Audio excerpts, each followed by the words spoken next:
Olá, seja bem-vindo ao programa Essência. Aqui as suas perguntas serão respondidas. E eu já quero te convidar a clicar no primeiro link ali da descrição do vídeo para que você possa assistir a este sermão completo. Como também tem outro link se você quiser fazer as perguntas ou se você quiser também vir aqui pessoalmente perguntar para aqui o pregador. E hoje nós temos aqui o pastor José Calixto, pastor jubilado, é primeiro ancião aqui da Igreja Adventista do Sétimo Dia do JuVeVê. Como também temos aqui o Fred, também aqui a Rosana Hahnemann, esse casal que também é membro aqui da Igreja do JuVeVê. Sejam todos bem-vindos. Obrigado. Pastor, nós temos aqui algumas perguntas sobre o pastoreio. Está pronto? Vamos fazendo a nossa parte. Muito bem.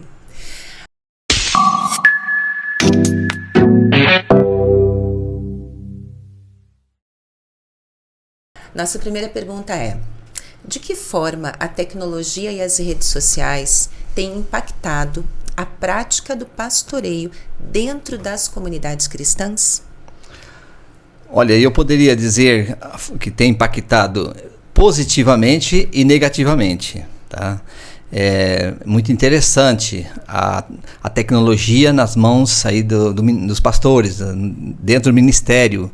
Ajuda em vários aspectos, atende melhor os membros, você tem ali condições de dar respostas às dúvidas de irmãos de imediato, de forma assim, instantânea, então isso ajuda demais. Eu cheguei a trabalhar num tempo que não tinha nada disso. Então a gente tinha que saber notícias por cartas ou às vezes ir até o local, a pessoa vir. Então havia uma dificuldade muito grande em deslocamento, mas o ministério avançava. E depois, então, com a entrada da tecnologia, a gente percebeu essa facilidade de você buscar temas para estudar sermões, encontrar respostas para suas dúvidas. Então tem várias fontes, várias frentes de benefícios, né, que traz para a gente a tecnologia. Lado positivo. Lado negativo é porque a tecnologia é como se fosse o jardim do Éden, que tem ali a árvore da ciência do bem e do mal. Então tudo que é bom e o que é mal aparece. Então, enquanto você está pregando um sermão na igreja, muitas vezes membros estão em casa ou em outros ambientes pesquisando lama dentro da internet. E aí então vem questionamentos, e nós estamos aí numa sociedade muito relativizada, né? Tudo relativismo tomando conta, tudo tá bom, nada se pode assim criar como sendo certo, relativiza o certo também. Então é um mundo bastante complexo nesse aspecto. Bastante complexo. Nós, como a igreja em si, tem usado para benefícios, né, para pregar o evangelho em mais países, em lugares distantes, e há tantos casos de conversão, pessoas que encontram a Cristo via internet, né? Outras igrejas, pessoas que não querem se manifestar, mas têm dúvidas quanto ao sábado, quanto à doutrina sobre a morte, e outras doutrinas que a igreja adventista segue e eles têm dúvida, mas não querem vir a um líder da igreja ou alguém da igreja perguntar. Mas aí eles vão na internet e encontram lá as nossas doutrinas, e eles tomam decisões, têm decisões maravilhosas nesse sentido também, entendeu? Então nós temos que canalizar, orientar, instruir os membros nesse sentido de buscar o lado positivo. Não é fácil. E eu, inclusive, já tive dificuldades. Encontrei temas que eu cheguei em momentos e falei, meu Deus, eu preciso ter segurança do que eu vou falar, da minha fé, da minha convicção. Então, vamos buscar mais materiais.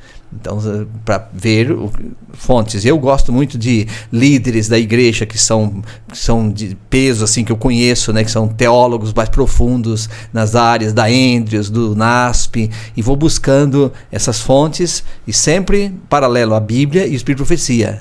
Porque essa fonte aqui, nós não podemos, ela é o referencial principal, né? Então, tem sido dessa forma. Ok, obrigada, pastor. Fred, sua pergunta.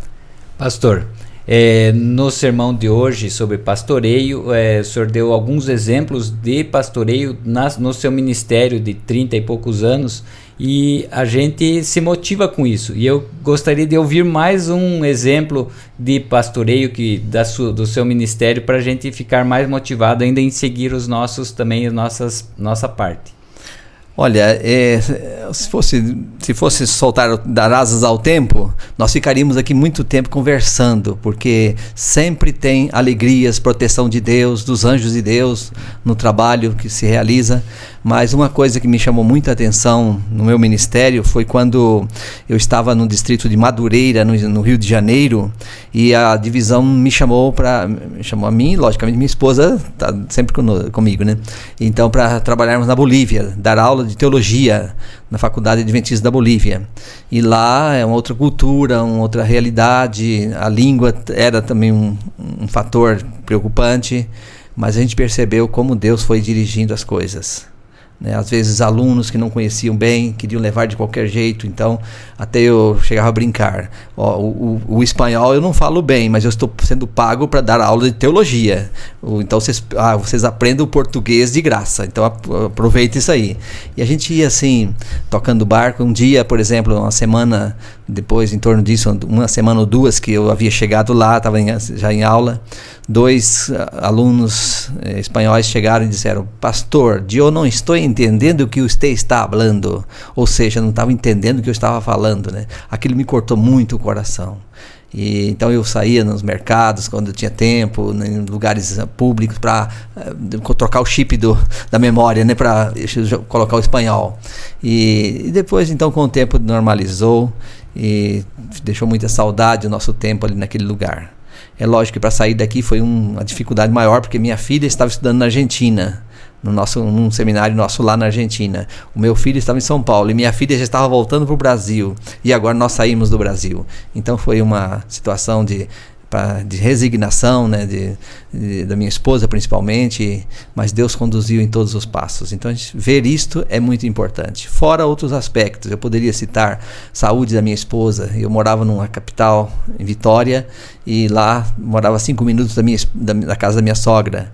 De repente, eu fui chamado para o Rio de Janeiro. Rio de Janeiro, uma cidade grande, sempre tem maiores perigos, e lá nós enfrentamos muitos desafios nesse sentido. Minha esposa contraiu uma depressão forte.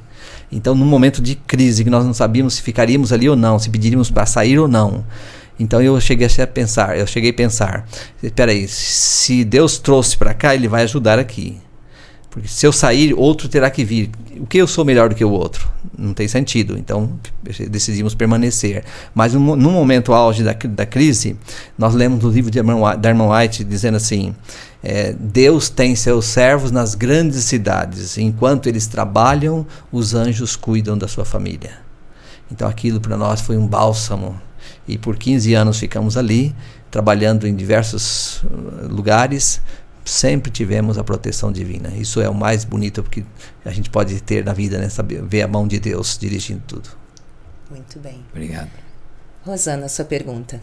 Pastor, os dons do Espírito Santo, eles são utilizados para que nós, membros, nós cristãos, utilizemos eles em ministérios dentro da igreja, certo? A minha pergunta é: o pastoreio é um dos ministérios para que nós possamos seguir, ou ele é um ministério que todos devem seguir, todos devem atuar? Então, boa pergunta. Nesse aspecto a gente percebe no contexto bíblico que Deus chama a todos para fazer parte da sua igreja, do seu povo.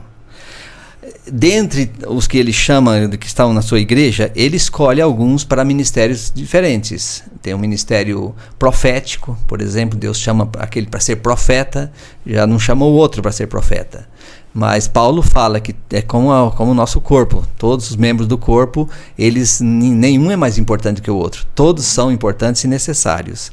Então o pastor é um ministério assalariado, né? Como aí o próprio apóstolo São Paulo descreve ali em Coríntios, falando que quem prega o evangelho viva do evangelho. Então a igreja tem pessoas encarregadas dentro do contexto bíblico para desempenhar o ministério de forma integral, né, que é o pastor.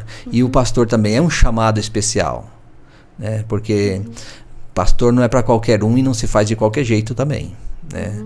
Agora, se alguém pensa que é assim, uma hora ele entra e sai também. Então precisamos ter a convicção de que fomos chamados para essa missão, para esse ministério. E também a Igreja Adventista tem o pastor como um assalariado de tempo integral, não part-time.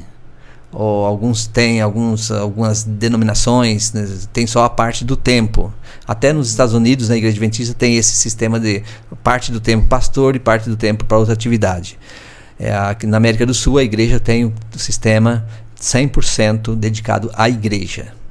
Aí a igreja então provê o salário, provê como é o sistema bíblico, né? A Bíblia orienta nesse sentido. O caso de Neemias, a gente vê isto: pessoas levitas deixaram suas funções e se tornaram levitas para cuidar da igreja de tempo integral.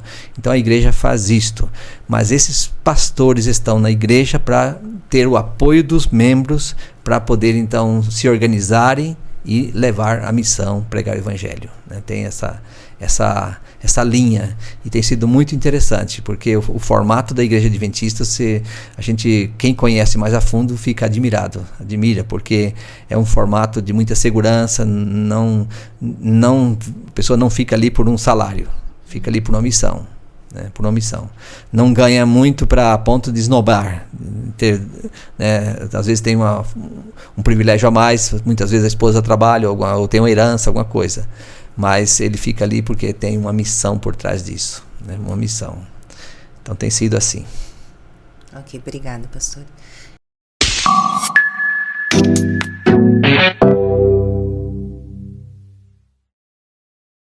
E pastor, qual é a essência do sermão?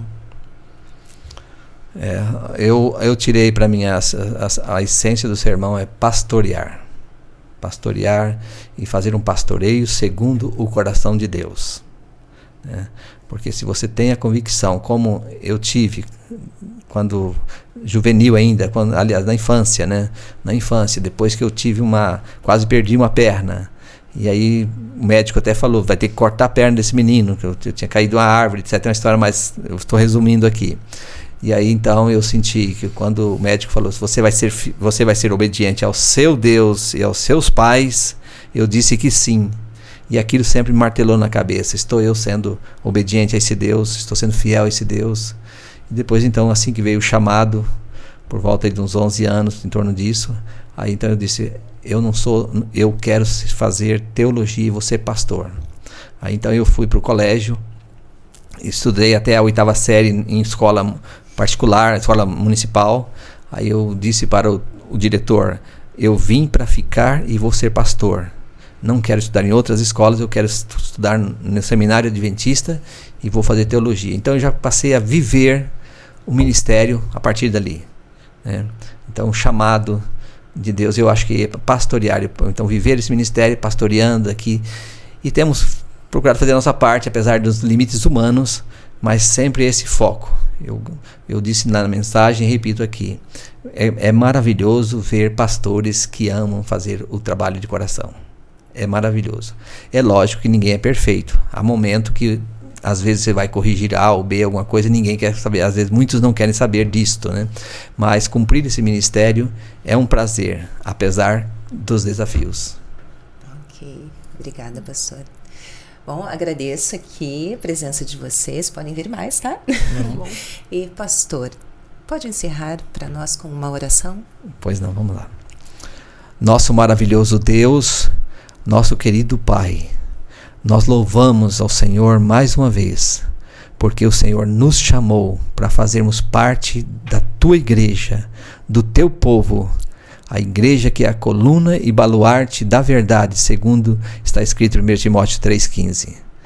Ó Deus amado, obrigado por então fazermos parte desse ministério, obrigado por nos guiar a cada dia, e que o Senhor possa chamar pessoas, preparar pessoas a cada momento, como o Senhor tem feito, para seguir nessa missão, para que quando o Senhor voltar, tenhamos a coroa de glória através da graça de Jesus.